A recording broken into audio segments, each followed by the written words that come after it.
Varicose veins కి సరైన చికిత్స కోసం సంప్రదించండి ఎవిస్ హాస్పిటల్. రిలయన్స్ దగ్గర ఒక 65,000 కోట్లు పెట్టి బయోఫ్యూయల్ పెద్ద ఎత్తున వెళ్తున్నారు. 500 యూనిట్లు పెట్టబోతున్నారు. అవి కూడా వర్క్ స్టార్ట్ అవుతుంది.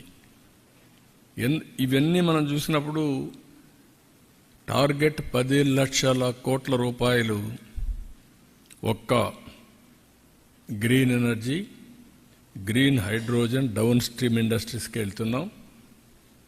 ఇంకొక పక్కన various types of industry, service sector Google వస్తే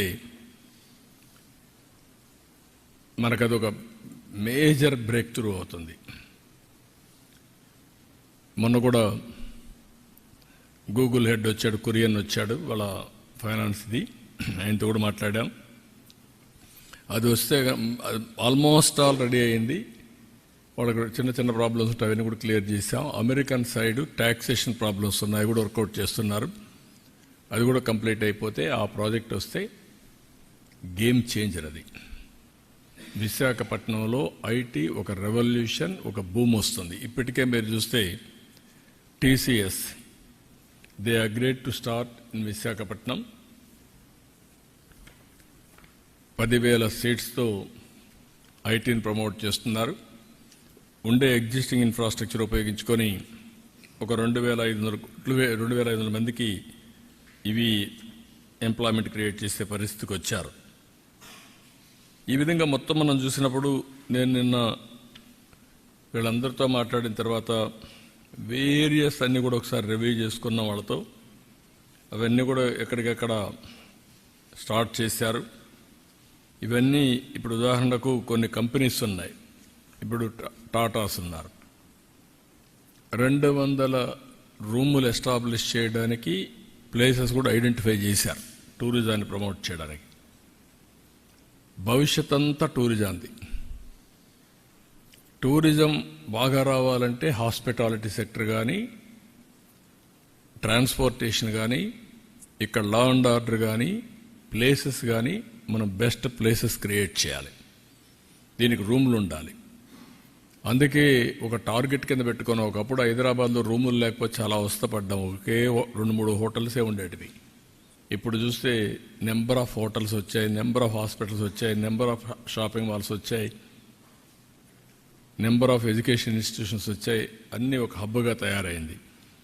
వీళ్ళు వచ్చినప్పుడు మనకు గ్రీన్ ఎనర్జీకి వెళ్తున్నారు, హోటల్స్కి వెళ్తున్నారు. ఇంకా మనకు వీలైనంత వరకు ఇన్ఫ్రాస్ట్రక్చర్ ఇండియాలో ఇండిగో అండ్ టాటా ఎయిర్లైన్సే ఉంది.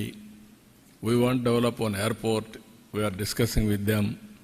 ఆ ఇన్ఫ్రాస్ట్రక్చర్లో వాళ్ళు కూడా ఇన్వాల్వ్ చేసి ఏ విధంగా చేయాలో దానికి కూడా తొందరలోనే ఒక యాక్షన్ ప్లాన్ తయారు చేస్తాం. ఇవన్నీ మీకు ఒక ఐడియా కోసం ప్రజలకు చెప్తున్నా. ఈరోజు ఈ ప్రభుత్వం ఒకటి ఆలోచిస్తున్నాం. 5 సంవత్సరాలుగా జరిగినటువంటి విధ్వంసాన్ని కవర్ చేయడానికి అన్ని విధాల ప్రయత్నం చేస్తున్నాం. 7 నెలల్లో ఊహించినటువంటి ప్రగతిని సాధించాం. అమరావతి 3 ముక్కలాటాడి అమరావతిని ధ్వంసం చేస్తే now Amaravati is on track. Finance mobilise చేసాం, వర్కులు పిలుస్తున్నాం, వర్కులు స్టార్ట్ అవుతున్నాయి.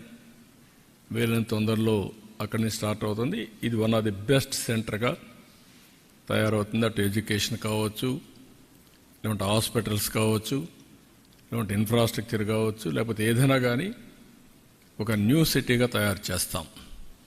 ఇంకొక పక్కన పోలవరం 12,150 కోట్లు ఇచ్చారు, ట్రాక్లో పెట్టాం.